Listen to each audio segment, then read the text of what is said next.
far. We will have other conference soon. I'm working on some topic with different people. So and coaches are preparing some stuff. So thank you.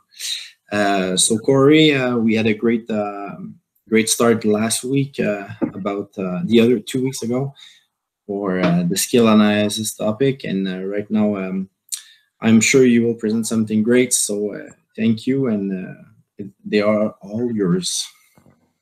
All right, thanks, Alex. Does the sound okay? Yeah, the sound is good. Okay. Thanks, everybody, and appreciate everyone taking the time out of your schedules to join. And one of the biggest things for us, I think, from a Hockey Canada standpoint, is to continually interact with coaches. And every time we get an opportunity to attend a presentation or do a presentation, I think it's an opportunity to learn a lot. And so I thought this week we'd kind of build on the presentation from a couple of weeks ago where we talked about skill analysis and sort of the process of identifying skill strengths and skill weaknesses, and kind of continue that on from a national level in collaboration with a lot of our skills coaches across the country on sort of terminology and processes that we look to implement as far as developing players and really taking the game application from a breakdown standpoint and looking at how we can try and give coaches some ideas on how to put practices and skills and drills and everything together. So ultimately you see the development part take place in games. And so we have Dean Seymour is one of our skills coaches who's going to contribute a little bit to the presentation at some point too. But a lot of these things are definitely not just one person's ideas. It comes from a lot of collaboration from people around the country. We talk hockey all the time, and I'm sure a lot of you guys are talking hockey nonstop. But we've tried to develop sort of a system in which coaches can look at what's the best way to develop, and hopefully it's some ideas that you'll be able to develop out of today on sort of some things that we look at. So we're going to talk on sort of progressions and continuums and chain of events and how those things kind of play into the game from looking what happens in a game situation. How do we take that and break it down and use it as a development component? So when we look at a progression, basically it's the same drill, but we're just adding components. So it might be a drill where we start off where it's skating, and then we do the same skating pattern, but we add a puck, and maybe a pass or additional players or stresses or pressure. So just to show an example of a drill with lots of progressions.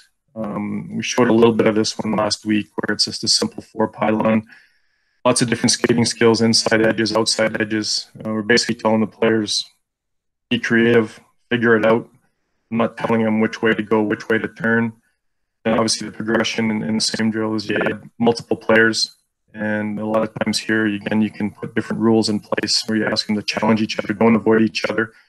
But you're really just working on a lot of creativity, and we're not telling the players what to do. And I think that's an important component in the game today, because a lot of the players, we don't want them to be static. We want them to be able to create and to make plays. And if we use the term sort of game changers, then I think we need to practice these things in practice where we're not necessarily telling players what to do every 5 seconds, but let them just go through some drills and skills and let them figure things out. And then if you see things that they're doing wrong, then you can obviously stop the drill and break it down. But as you can see, this is still all the same drill. And so in a practice, you could go through this with, multiple stations on the ice or just a station in a small area. You can do this in various spots on the ice. I like to move it around all the time and try and implement these types of things in different scenarios. So, and I try to do drills where they happen on the ice as well, so that the players practice it when it comes to a game. They feel like they've already done it multiple times, and I think you're going to see a better translation into the game-like situation. So moving from a progression to a skill blend, it's basically a series of skills needed to perform a drill. So whether it's skating or puck control or moves or a shot, you're not necessarily working on the same drills, but you're sequencing a bunch of drills together in order to come up with a full play or a drill. So I think it's important in a lot of these that many times we tend to start with the drill itself and we don't necessarily work with the components. So I'm a big believer in working on things like this, whether it's the various skating moves, so that they don't have to worry about what they're doing with their feet by the time we want to add a puck to it. And so to me, the progression on this would be adding the puck as the next thing. But if we're looking at different components of a skill blend, it's making sure that they have A before B, before C, before D. So getting them really comfortable in the skating skills and the skating maneuvers is important, so that they have, again, that familiarity with what they're doing. And when they get a puck on their stick, then they don't have to think about it. And a lot of times in situations like this, I'll ask them, you know, 2 hands on the stick, pretend you have a puck. So again, that's a bit of a precursor to when they actually do get a puck on their stick. And I find it's one less thing for them to think about when they're starting off. And then when we do decide that we're going to get to the point where now you can work on the skating move, you can add some speed, you can add some quickness to it. And then when you decide to add a puck, I think the execution is that much better. And again, depending on the level of players that you're working with, you may be able to progress through these things faster. These players here are all Adam and Pee Wee age players, so they're 10 to 12. Pretty skilled. They're good with the puck. They can do a lot of different things with their feet at the same time. But this all comes from repetition. They don't just pick up this stuff and all of a sudden learn it in one practice or even a week. A lot of times it takes time to build on these things. But I think if you go about the process the right way, you're going to see a quicker translation into games, and you're going to see a quicker translation in practice, so that you'll be able to move on to things a little bit more quickly. And so once they have the skating move, once they have the puck moves, I'll just fast forward the video a little bit. You can progress it to a point where, you know, you can get more complicated and adding your moves. And again, I always like going back to doing things without a puck first. And then when you add the puck to it, it's much more of a seamless transition. So then when you're working on something like this with entries, with a move, and you're finishing with a shot, the execution and the drill is actually better because they've already done the move so many times. So a little bit to what we talked about last week. And then just working on all kinds of different things with a puck steal, different moves, players get a chance.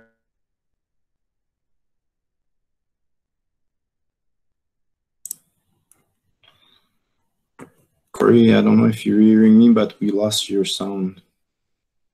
Has to be make sure that these things are adding. Can you hear me now? Yeah, it's restarting. Sorry. Okay. So as I was saying, it's important to make sure the players have success in a lot of these things by being able to do the move in a one-on-0 situation, then a one-on-one, add press or a chaser in a situation like this, so it turns more into a game-like situation. There's lots of different ways to start drills, as we discussed a couple of weeks ago, but it's about instilling confidence in players, and then ultimately when we see some game situations, working on those things, it's not just accumulation of skating and maybe a puck move. It's being able to put everything together and being able to do it sort of in a situation where we like to call it on demand. So perform on demand in a game based on the read or based on the situation. And obviously as players get older and they get better, the thing we want to try and get to is that they don't have to think, they just react and read the situation and things like that. So it's a really important progression in my mind on how we want to move through the process.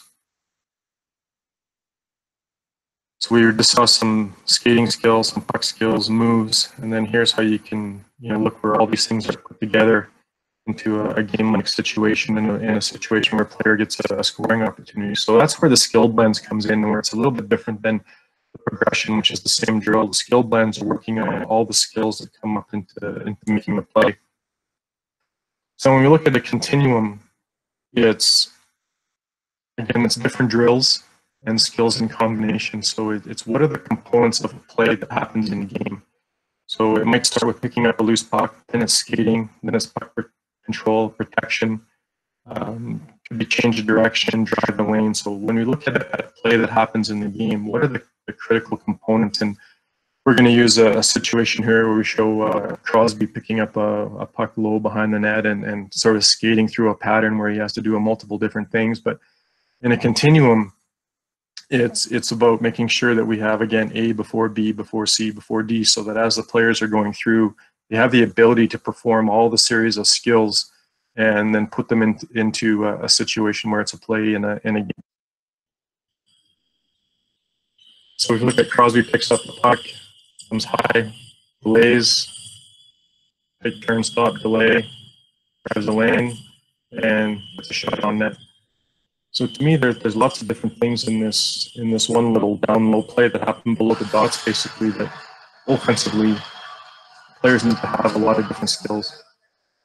And so it's important to look at these not just from the play or the pattern, but what are the key moments and what are the components that you could work on to develop so that your players can perform this in a game. So it might start simply by just working on picking up a loose puck in the corner, stick fake. Depending on which hand they are, they're going to go left, they're going to go right. This could be the very first progression that you might want to work on.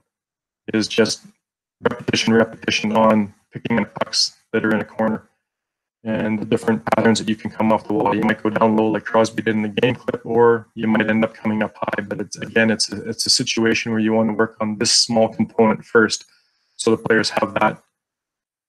Now it could be your different delay type patterns where you're coming up the wall and maybe you can attack the lane right away. It's not like you have to create your drills to do exactly what happens in the game, but provide them an opportunity to work on the different options and finish on a forehand, finish on a backhand. I really think it's important to do these types of drills on both sides of the ice so players get a chance to see both. But this combination of drills, when you put them together in the continuum, they essentially make up the play that we just saw. Double delay. And then obviously, you want to get to a situation where you're going to add a coach or you're going to add a player so there's stress or there's pressure. So that they don't delay just because you told them to delay. They delay because it's the right read or because it's the right situation. And sometimes if you have the lane, you're just going to walk off the wall and take it hard to the net. The next time, because the way the defensive positioning is, you might have to delay and try and create some space for yourself and different things like that. So there's just a simple situation where there's a continuum of 2 or 3 or 4 different drills that you put together, and when you build the whole thing out, you actually have a replication of the gameplay. And so here's just another simple component of just driving the lane component. Puck protect, and if we saw when Crosby came into the middle, there was a stick on him. He actually lifted the defender's stick, gave himself more room before he shot. So there's lots of little things that you can add into a play like this. So I'm going to ask Dean Seymour to talk about the next couple of slides here, based on again, some of the same processes that we've looked at in putting together Continuum. So Dean, if you're ready to go, just tell me when you want me to play the video or stop it. Okay, just mic check 1. Can you hear me okay? Yep. Okay. Yeah. Before we start, Corey, I use the continuum idea when measuring development with a player or trying to make a player better. And I usually start with my end result. Just lucky to be working with Regina Pats. I got a lot of requests to make a player better. So then I get into a conversation with the coach on well, what area of the ice, what's the deficiency, where's the breakdown? And he'll say, well, this particular player can't get the puck out of his zone. He can't break it out. This particular player can't walk the line and get shots through. Another example is just getting a shot on net from below the goal line. So before I start, I have to create a category is what I do. And this example, my category is scoring down low. After I create the category, then I got to look at my end result. What's my end result? The end result of the continuum is a shot on net. That can be from the individual player or one of his line mates. So if we just roll this position or this slide right now, Corey, we can see I've tried to cut it so that we can follow it easily.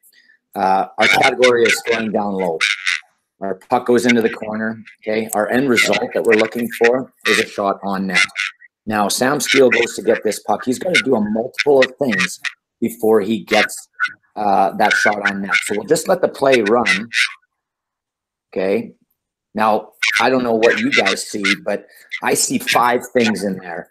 So first of all, when you get there, you've got to establish body position. So this would be your 50-50 puck battle. Your second one, you got to protect it. Dean, yes. Just one thing, Corey. Can you just mute your mic when Dean's talking, because we have an interference, please? Thanks. Yep. Now, you want to run it back just to about here, I guess?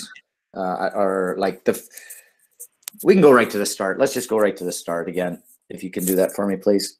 Okay. Perfect. Run the clip. So our theme here is scoring down low, or our category is scoring down low. We're just going to restart it.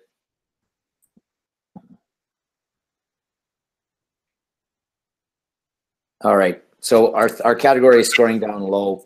Obviously, we want an end result of having a shot on net. The multiple of things that happen in this continuum or chain of events allow Sam Steele to get this opportunity and shot on net. So we've seen the clip. There's a multiple of things that happen in this chain that allow them to get this shot on net. So our first thing that happens is we got to win that 50-50 puck battle. We got to establish body position. We've done that here. Once we get the puck, we've got to protect the puck. How do we get free from our puck protection? We have to extend our possession. That means you got to move your feet. Then we got to be a threat. You can see all 4 white players are threatened by Sam's move to the net, which enables him, to find the open guy and take the shot on net. So we can watch it one more time and roll it together a little faster. But body position, puck protection, extending possession, being a threat, all are the chains of events that happen in order to make this play happen. If you want to go to the next slide, Robert. So when we break these down, we've got a multiple of details we can work on. And if we look at our first one, without starting it, if we look at our first one, sorry, I'm just adjusting my volume here. Maybe it's me. No, I'm pretty low. If we look at our first skill, it's establishing body position. So we got little details. We can run the clip now, Naber. We talk about position before possession, but establish body position, get inside knee position. But there's little details on our first play in that continuum that need to be practiced. All puck battle type of stuff, establishing that help with your establishing position. Then we have our basic puck protections. That's our second chain of event. We got stationary, you got moving, you can take it along the wall, but you must be able to master the skill in this chain of protecting the puck. How do we extend possession? Naber, if you want to pause it for a second here. When we talk about extending possession, I talk about footwork and overspeed skating.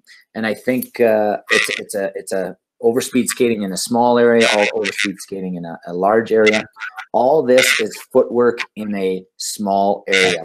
So we have to be good at extending our possession by moving our feet. A great player goes and gets a puck, and without hesitating, he moves.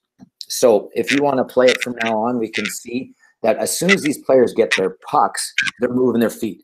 That creates options, seams. Here's a good example, McKinnon. Get the puck, move your feet, opportunities present. So that's extending your possession. Being a threat, we've got lots of things here like loading your puck, showing shot, dipping of shoulders, building a wall, blade flash here where you show shot, freeze everybody. But little helpful things within the chain of events that will allow us to be a threat. The final thing is our shot on goal.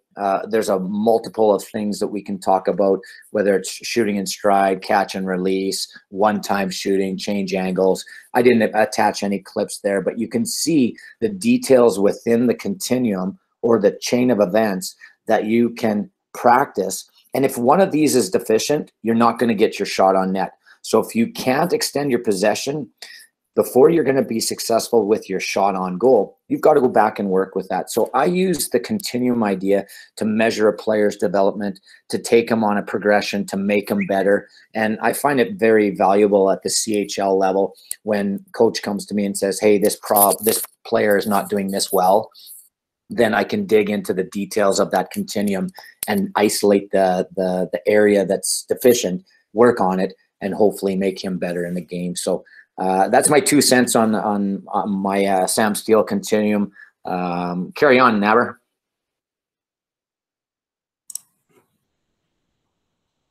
Corey, your sound is on mute.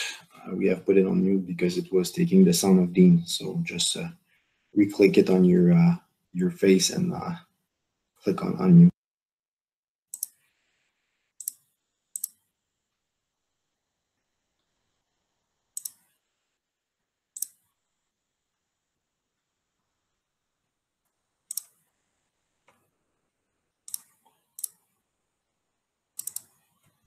You,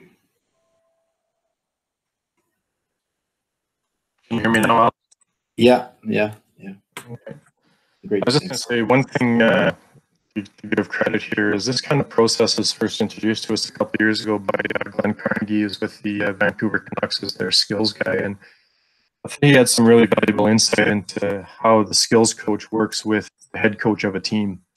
And Willie Desjardins was the head coach of the Vancouver Canucks at the time. And he said him and Glenn had a great relationship in the fact that Willie's job was essentially to make the team better. And Glenn's job was to make the players better, but within the team structure. And I think that's a really important component. As we see now, there's a lot of players that are going to skills coaches and shooting coaches.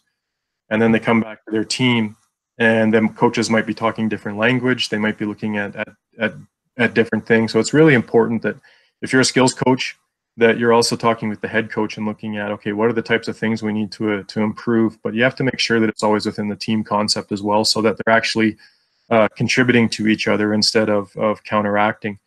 And so Glenn had kind of come up with this process as far as different skills. And this was one he used for puck protection, was sort of the 5 steps that Dean went through.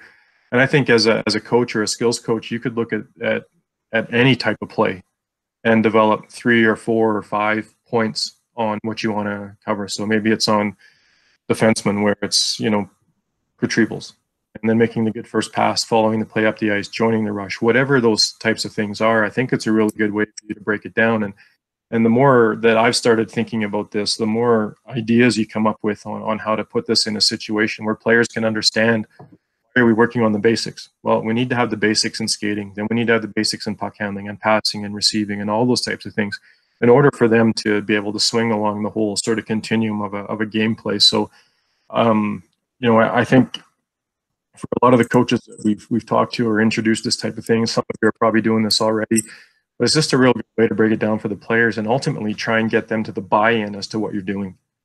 And a lot of times that's the key thing right now. Players are going to ask, well, why are we doing this drill? Why are we working on this? Why are we working on that? If you can get to a situation where you can sort of show them the progression and the different points in a play as to why they need to work on it, I think you're going to get more buy-in from the players, which ultimately as a coach is one of the most important things.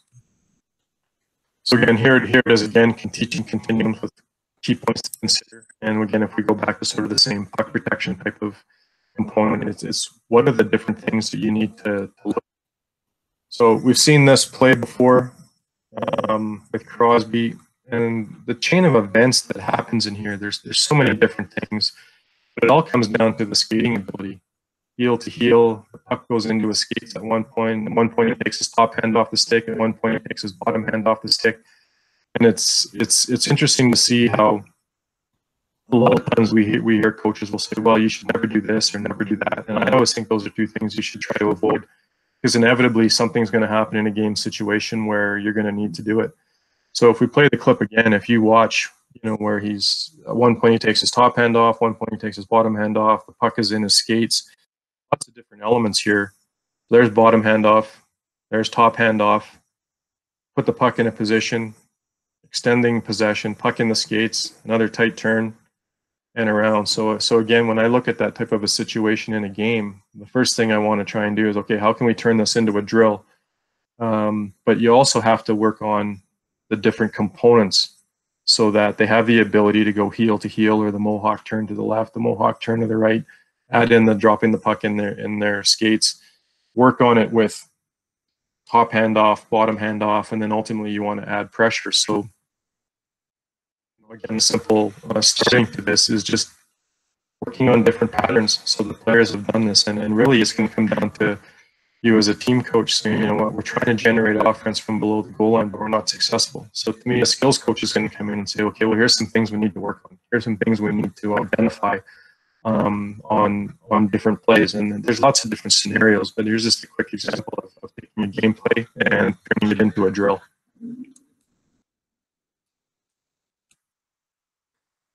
So when we get to the chain of events, it's a little bit different in the continuum, because it's basically taking a play, and here's the series of skills all have to happen in order for ultimately that play to happen in the game.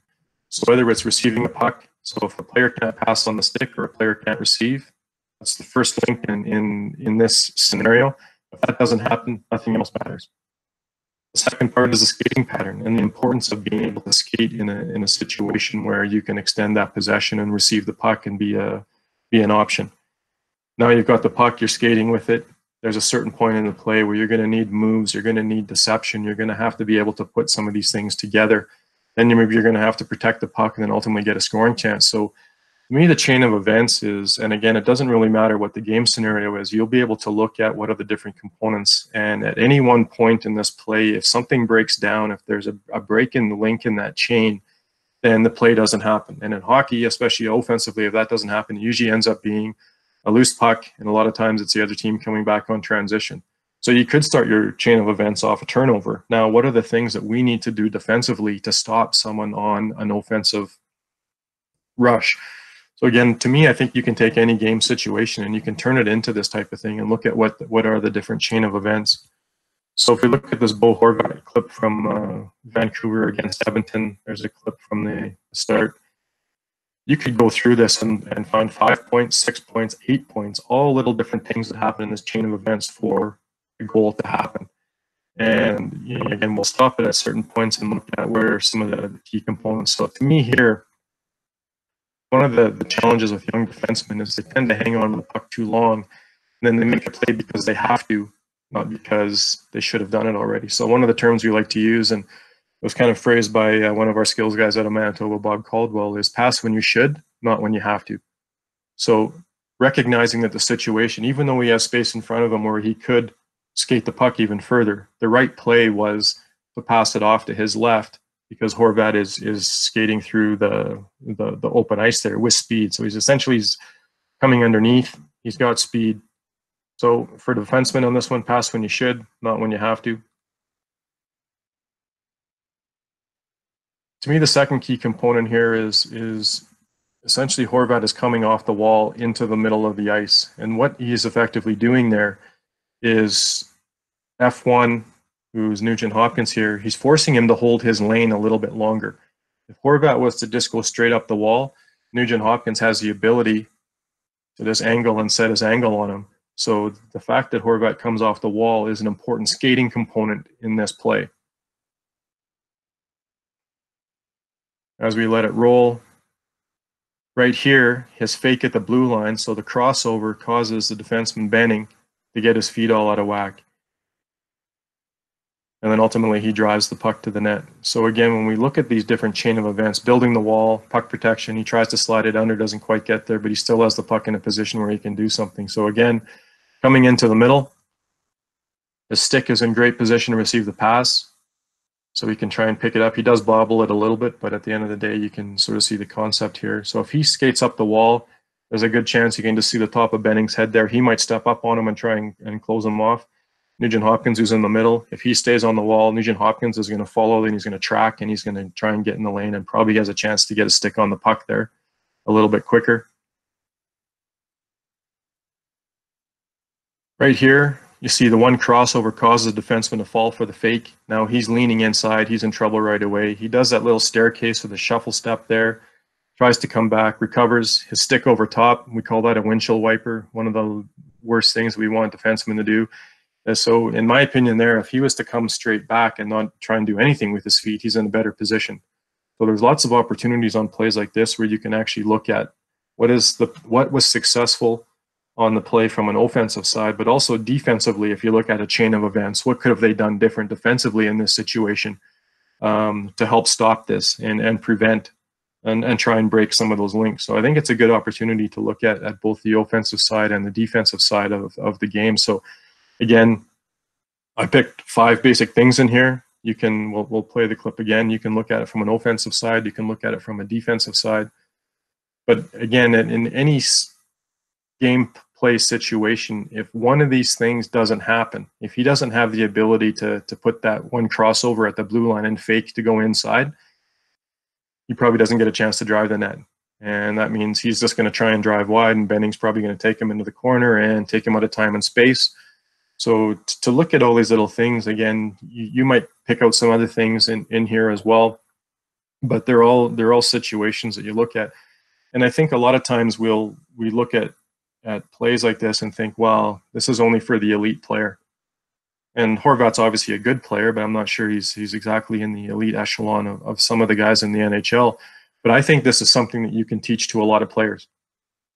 It's more about the mindset of what they're trying to do instead of, you know, just going in straight lines all the time. So to me, second line, third line, fourth line guys, there's not a skill in here, in my opinion, that's too hard for someone to learn. It might take some guys a little bit longer than others to be able to put all these things together, but that's the purpose of then going back into the practice scenario. So again, if we were to look at a chain of events, we'll go through a few drills. It might start off very simply with reception. Come out of the behind the net with speed. Okay. Pick up a puck, eyes up the whole way. That might be your very first progression on a play like this. So you can have your defenseman at one end working on this type of thing. Very, very simple. But at the end of the day, if that simple thing at the start of the play doesn't happen, and they don't have the ability to get their eyes up right away, then the start of the play doesn't happen. So to me, there's your first link in the chain.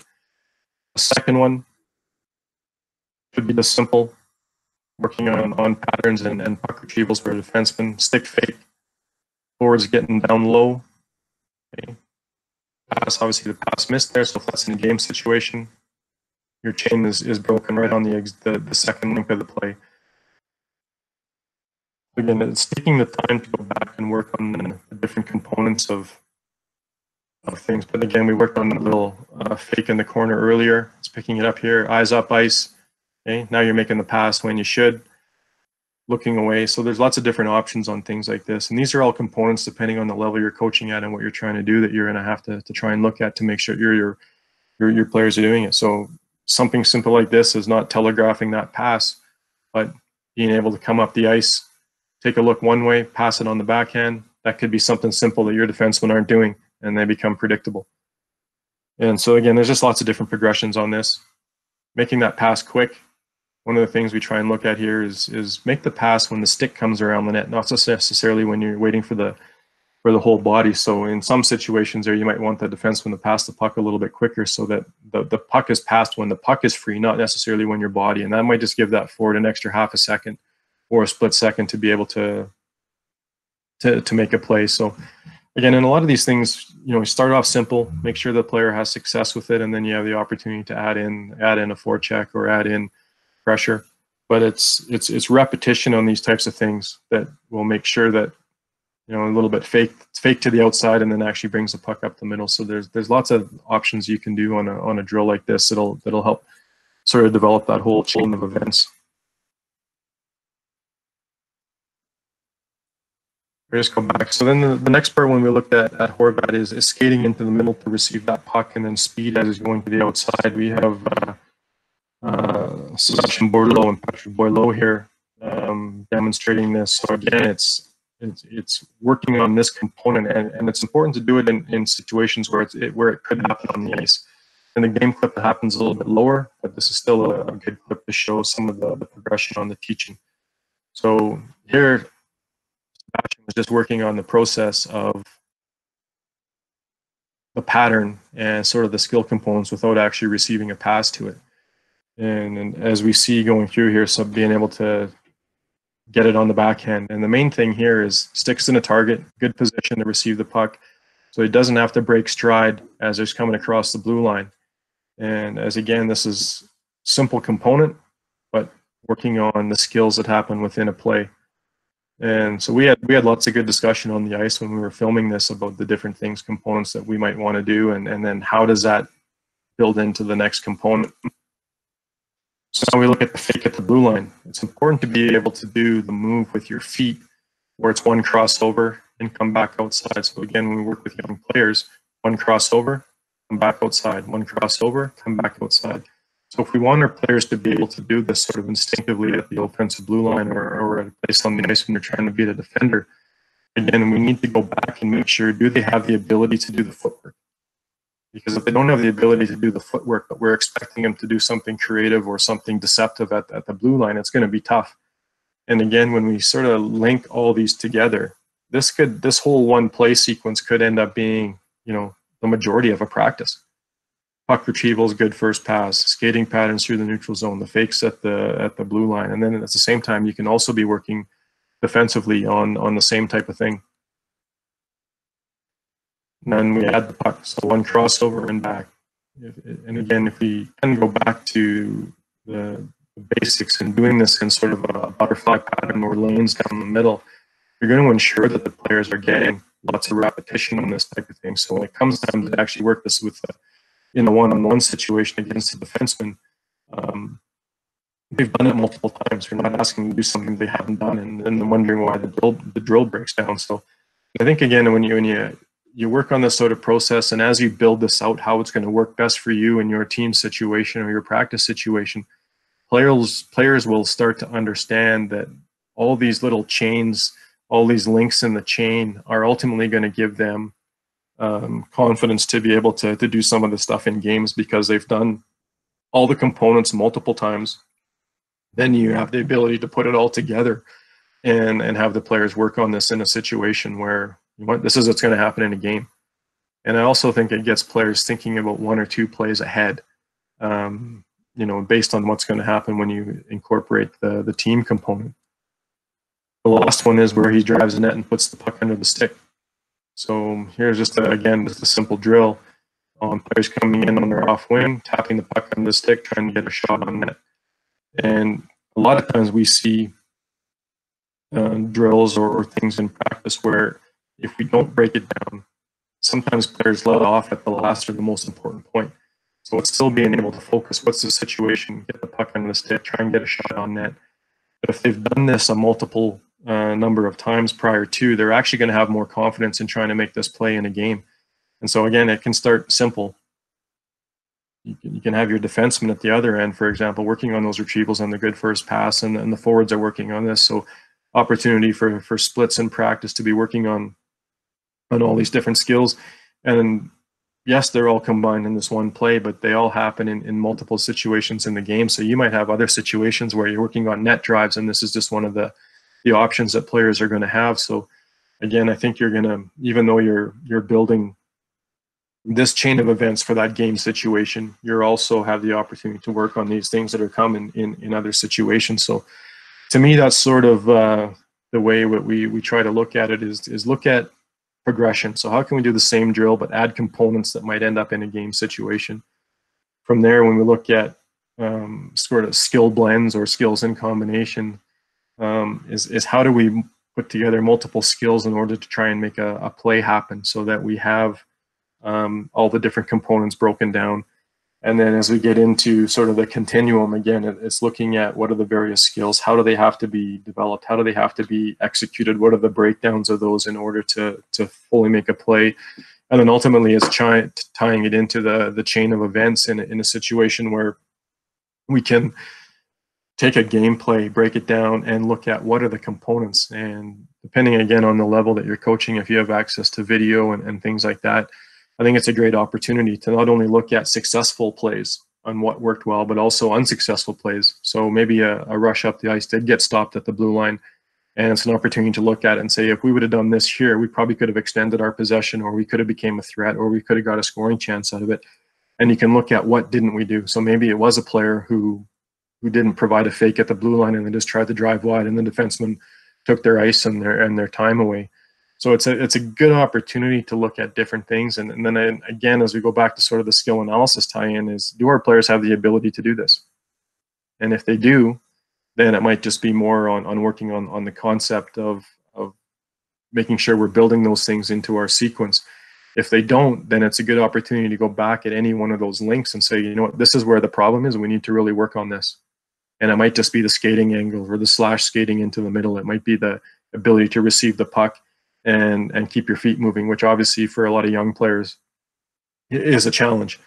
Guys at the NHL level, they can pick up pucks anywhere and a lot of times keep their feet moving, but that's not something that just happens overnight. It's taken a lot of practice. And so that's one of the areas where we're looking at breaking the game down a little bit differently. A lot of these things, it's not necessarily analytics. You can use analytics to look at, pass attempts and successful passes and things like that, or shots on net off a scoring chance. But there's a lot of components in here that, analytics aren't looking at right now, but ultimately tie into sort of where we want to get to. And so as much as analytics are important, I believe it's also something more where there's some things that you can't necessarily measure or that aren't currently being measured at this point when we look at these types of things. Dean, did you have anything else that you wanted to add at this point? Not really. Can you hear me? Yeah. Yeah, I just think that as a skills coach, you're the expert. You pick out the details in that continue. Like it's whatever you see within that chain of events. You isolate those details. You speak it. You sell it, and then you teach it. It's totally up to you in what you're seeing in those continuums or chain of events, and then it's up to you to isolate the details and take your athlete on the side to make them better. But that's really good stuff, Nabber. Corey, have you mute your sound because I made an interference, so just restart it. Sorry. Great comment, Dean. Yeah, that's all I got, Nabber.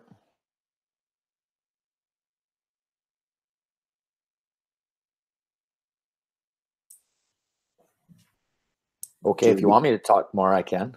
No, it's because your sound is on mute.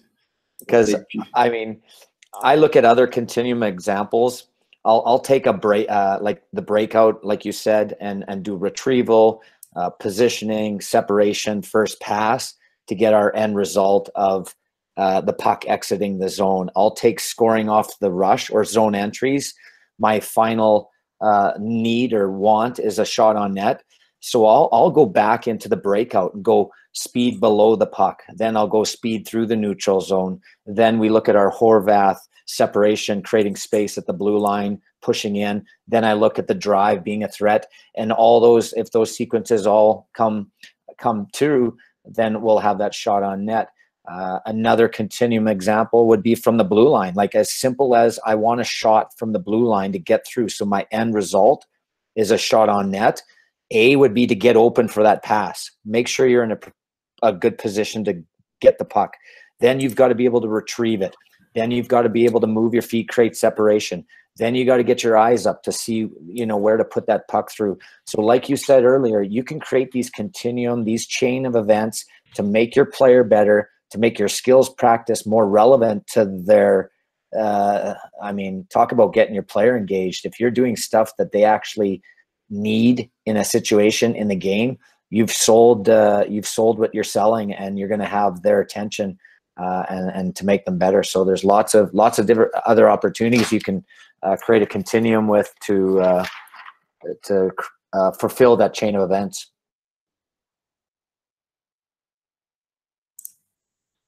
Okay, Dean, sorry, Corey will come back. He's just trying to put his sound on, so it won't be long.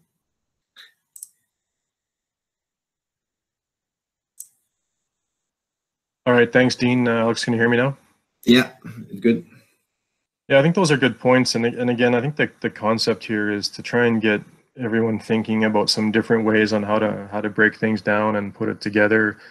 As I mentioned, the more you start thinking about this, I think the more you're going to start to be able to create some of these sort of sequences yourselves and really look at what are the areas that we need to improve on. And again, like I said, I don't think necessarily analytics comes into play in some of these things. In some areas they do, but it's really about looking at what your players can do, what they can't do, and how do we go from there.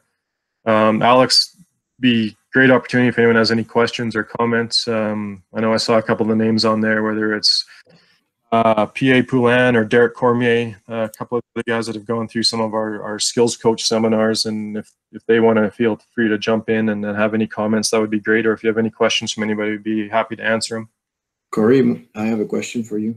When you receive kids for the under 17 or under 18, and there you have the development camp part, how it works with everyone. Are you taking for making the team and being for the big tournament? Are you doing these kind of thing a little bit before the tournament, or not at all? Or is there some stuff worked on? Or?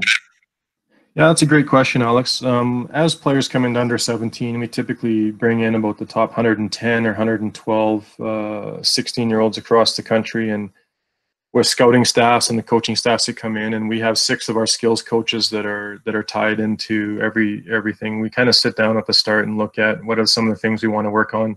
What are the skating components that, you know, in general players need to work on? Puck protection, shooting, compete type levels, and so basically the practice plans are put together at that under 17 camp to build on that. And we try to make sure that every player gets the same type of experience, so they're working on the same skills, the same skating skills, the same puck skills, and look at that. And in the meantime, the head coaches are on the ice, are watching practices, and ideally they're looking at a lot of those things, and they put those together as they build out their practices for the rest of the week to work on what are the individual tactics we need, how's this going to apply into our team system, and things like that. And then from a national level, we're getting better at that every single year, of making sure that we're tying things in. But I really believe that the key component there is getting these type of concepts and these drills into the hands of the coaches across the country when players are the age of the ones we see in the video.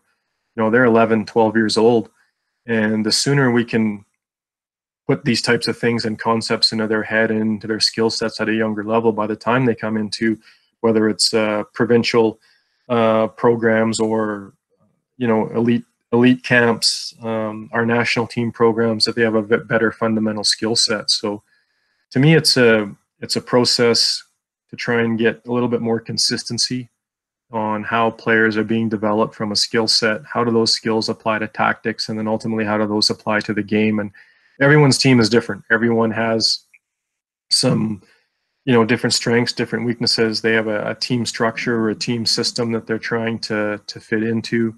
But we also have the situation where we have a lot of skills coaches who are working with players independent of teams, whether it's in the springtime or summer or throughout the winter at different times. So again, I still think it's important to make sure that we can work on things that are going to have that game application. And ultimately, if we have the opportunity for, you know, communication between a skills coach and a team coach, we're going to find a better synergy there.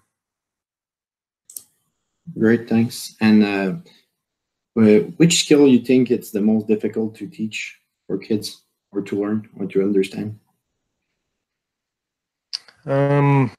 It's a good question. I mean, the technical stuff tends to be a little bit easier because it's in front of you, it's tangible. You can really look at say deficiencies in someone's skating or lack of ability in puck handling or passing, and you can work on that with repetition. To me, the harder point is probably the hockey sense or the IQ for players to understand when is the right time to do this in a game, what is the right situation, what is the right read. And that's where I think the process of, you know, say we look at the puck protection example of getting possession, extending possession, trying to be a threat, is trying to get players to understand how they can look at a move or a play or two ahead. So they don't just skate themselves in the corner, now they have no other option. It's understanding where the other players are going to be.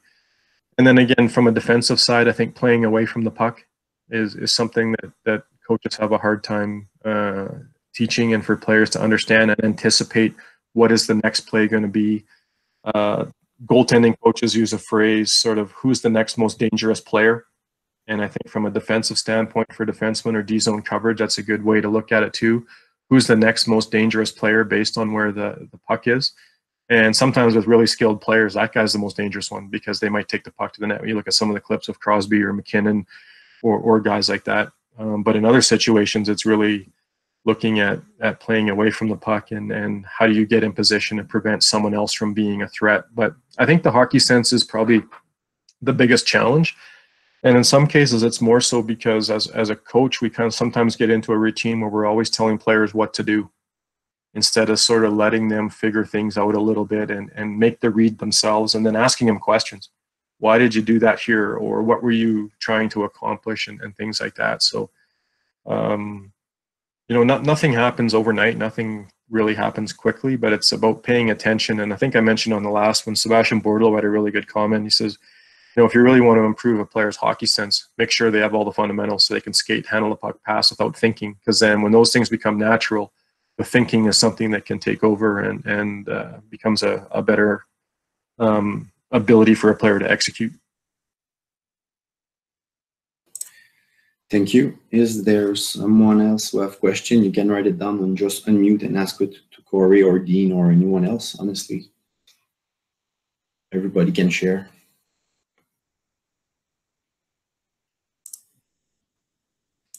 No more, I don't think, no more questions. So thank you, Corey. Really appreciate. It's always fun to see a different view of the skill and the development part, because in most hockey right now in Canada, we see a lot of presentation about all the defensive concept, offensive concept, and all the tactics. But right now, seeing development, that is their biggest weaknesses, I think, that we have to work with kids. It's really appreciated. Oh, yeah. There's a question from Mitch Keyboard.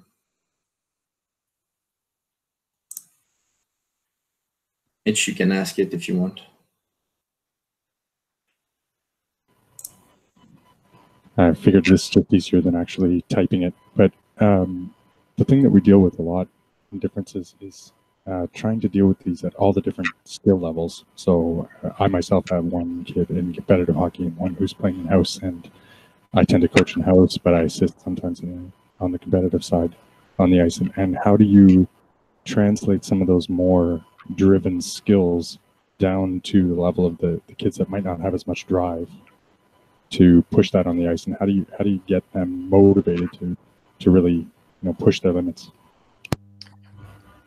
Yeah, I mean, that's a great question, and I think the short answer is the coaches that have the ability to figure that out are going to be successful in making sure that the kids have fun on the ice. And I think with the recreational players or the players that are maybe a little bit skill level, you're right. There's different motivating factors. I always try to find a way to make it fun and try and add a little bit of competition into it. So they might not have the same execution, but I think they still want to, try and be creative, and they love being able to pull off the move, on a teammate in practice or do it in a game. And so it's trying to find ways to look at maybe the lesser skilled or the not as competitive players as I look at it. And I do a lot of the same drills, working with, younger players who may not be as skilled. We're still doing the same drill, and it's all about encouragement, trying to get them to want to be better. And, once it takes a little bit longer sometimes on the skill side for them to see a little bit more success. But anytime you can add a competition or racing or relays or the chaser to it, I think it ramps up the compete level and the intensity. And even with young players at age 9 or 10 or 11 or 12, we never really know which one of those players might all of a sudden, really progress and develop into being a good player. So I like to try and implement all this stuff at as young an age as possible and really get them focused on trying to be creative. And sometimes you try and find a different sport to compare it to, whether it's skateboarding or something like that, where they want to try and figure moves out and complete those things, and then try and maybe find a reward system, when they've been able to complete something that happens in a game that they've worked on in practice, or something that happens on a drill that you've worked on an individual skill, is trying to do that. And the biggest challenge is every player is motivated differently. We all know there's some of them that are probably playing because their parents put them in, and that's not really maybe their favorite thing to do. And there's other ones that are on the other end of the spectrum where they just can't get enough. And so it's not a question, I think, where there's just one answer. If you do this, it's going to help. But to try and reward creativity, reward kids who try things, reward the kids who fall down or lose the puck or different things like that. Let them know that, we're not. It's okay to try those things. And I'm not sure if that answered your question, but at the end of the day, I think, we got to try and find different ways, because there's not going to be one way to teach it to everybody, or one method. It's going to be different. The one thing that does tend to make it a little bit easier is if the kids are grouped according to skill sets. So they have the ability to pass and receive. It gets the wider the skill set is apart, the more challenging it is for the coaches to be able to put some of these things together. No, that's great. Thank you. And in the same time, just to answer a little bit, honestly, if the kids having, and like you said, rewards or something, it's crazy sometimes how kids are get better motivation. Sometimes I have a simple drill, and when I just adding a puck shooting or competition, it's increased the motivation, honestly. Corey, we have a question in regard to the net drive. Are you discussing what NU are and having a perspective, or what is available based of that angle of access to the net? Yeah, I saw that question pop up, and I think that was Dan Ferguson. And Yeah. I think Dan's a goaltending coach, so he's going to have probably some good perspectives on this. And I think it's important as you get older with older players for them to also have an understanding on how the goaltender is going to play a situation. And to me, the net drives, I think, for one thing on an offensive side, it takes courage for players to take the puck to the net. They have to be willing, and they have to be sort of committed that I'm gonna get the puck there, and I'm gonna, and again, there's the skill set, building the wall, protecting the puck, putting the puck in a situation or in a place, being able to manage the puck and put it in a place where you can do something with it is important. So yeah, you're right. You'll see a lot of players who will just drive the net just to drive the net. But once they get within a certain distance, they don't really have a plan from there. We spend a lot of time talking with our goaltending coaches on how a goaltender is going to play a certain situation. So players have an idea if I'm going to be driving the net on the off wing on my backhand, whether a goalie's going to go into VH or RVH, or if they're going to try and poke check or different things like that. It's trying to think that one move ahead. But I still start with the basics. Taking the lane, keeping the feet moving, how to build the wall, where to place the puck, and those types of things. And a lot of times, if they have the good fundamentals on a net drive, for example, then if something does happen at the split second where a goalie tries to poke check or they're playing a certain situation, you have the ability to still adjust to it. So those are great conversations we have with goaltending coaches all the time. It's always kind of a bit of a cat and mouse situation when it comes to scoring versus goaltending. The goalies are always adapting to certain situations, and ultimately the players have to start to adapt. So that's where we start looking at, placing the puck and being able to put it into a place where you might look like you're going to try and drive and get a backhand shot, but your actual goal is to try and move the puck across the net and get the goaltender moving laterally. So conversation for goaltending coaches to have with skills coaches too, and try and get a good sense of what are they trying to teach players, what are they trying to get them to do, but also for the skills coach to work with goaltending coaches on how is a goaltender going to play this situation so I can maybe react to it a little bit different. Yeah, and also I'm preparing a conference about that, the vision of the goalie coach about how to score a goal for a skill coach, how to find some way for the player. So we'll have a conference in a few weeks about that. Perfect. There's also another question, Brandon. Do you see it, or you want me to read? No, I didn't see that one come up. Okay. How do you know when it's time to move from one skill or link in the chain to the next? How do you assess if players have mastered skill A to a point where they are ready to move to the skill B? That's a great question, and I think in reality, in a lot of cases, coaches tend to move on too quickly, and they try and get to the full drill or the full chain of events and not really spend enough time on each of them. So say if we look at that Bo Horvat play, I would look at those components and puck retrievals for defensemen to start it. You can do that drill multiple times, multiple practices. And when, to me, the time to move on from there is when every single time they get a puck, there's a shoulder check. And we saw sometimes even in the video, the player didn't shoulder check. Every time there's a stick fake. Every time they get to a situation when you can do, those basic retrievals in a simple format, when they can do them 8 times, 10 times, 12 times in a row, where they shoulder check every time, there's a stick fake, there's a body fake, then to me, that's okay. Now we can move on to the next part of the pass. And then same thing on the skating pattern where he comes off the wall, where they can skate into the middle, and as they're skating away, they can receive the puck in motion and keep their feet going. To me, it's developing sort of a pattern on that drill where, if the pass is on the tape or close to the tape every single time, and they're picking up 8 out of 10 passes.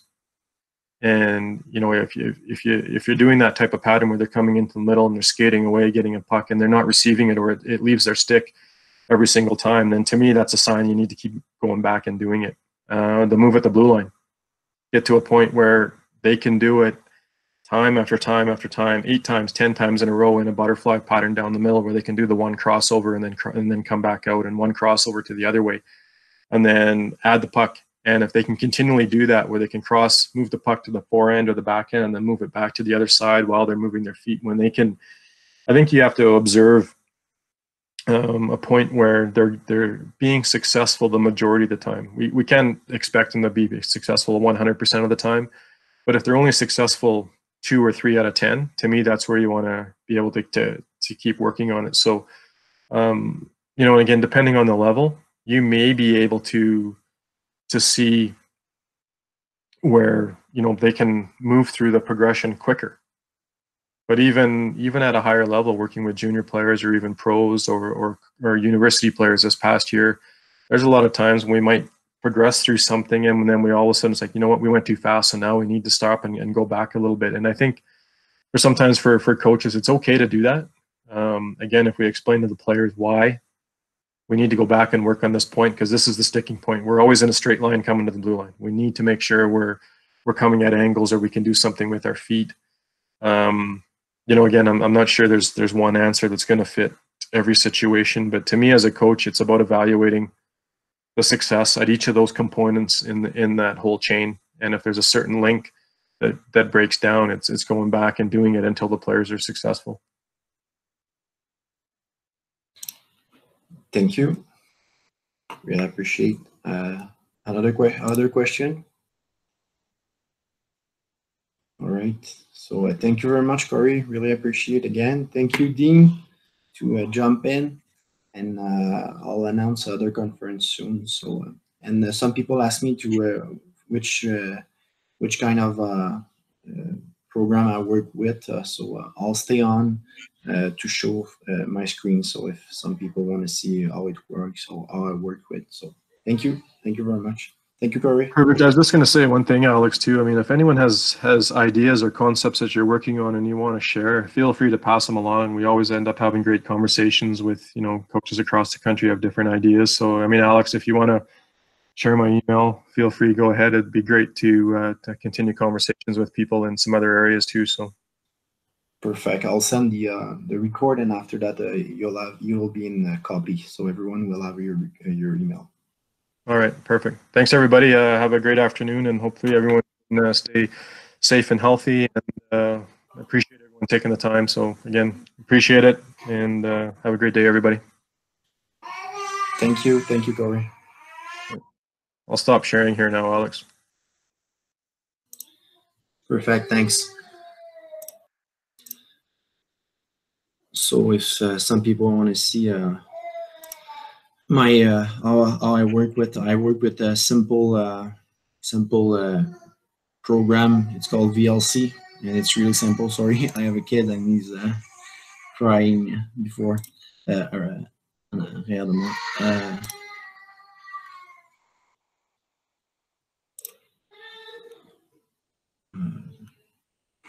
So I'm not sure if you're seeing my second screen. Just wait a second. Present now.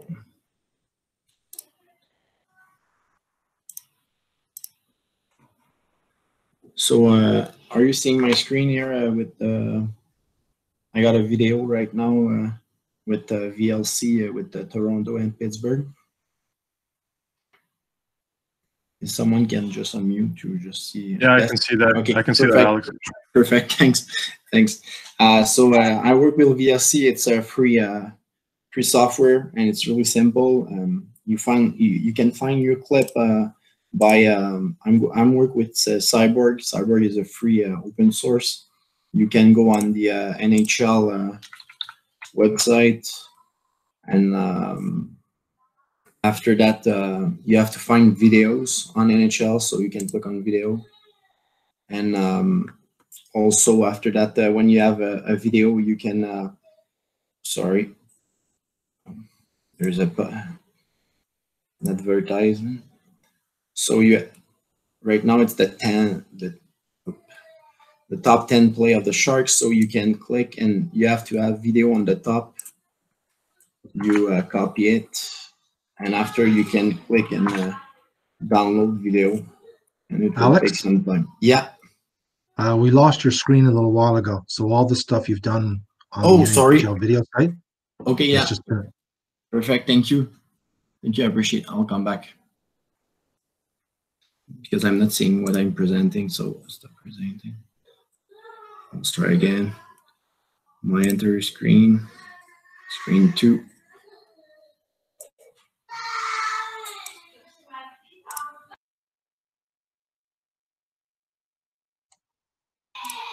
Is it good? yeah, now we see it. Okay, perfect. So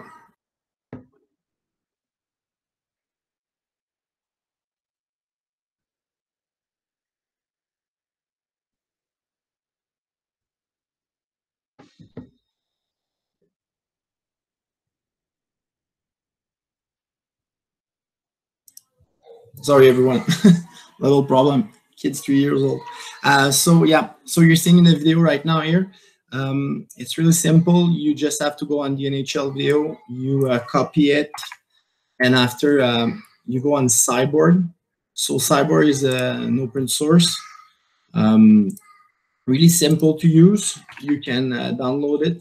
Click on download, and it takes few seconds to. Sometime when the video are private, it bugs, but when it's open like the NHL website, it download it, and it's downloading. But after that, you click download, and it will work, and you can put it on your computer, and you can make some cuts.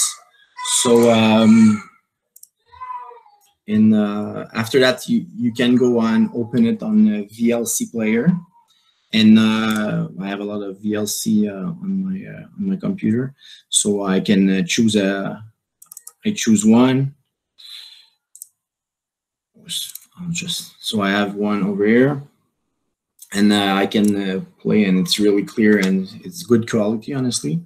And with the VLC, it's really simple because you can just Shift and R, the little R, and it to record what you want to play. So you let's play it. Great clip over here by Pittsburgh. We have a great fake pass and shoot after that.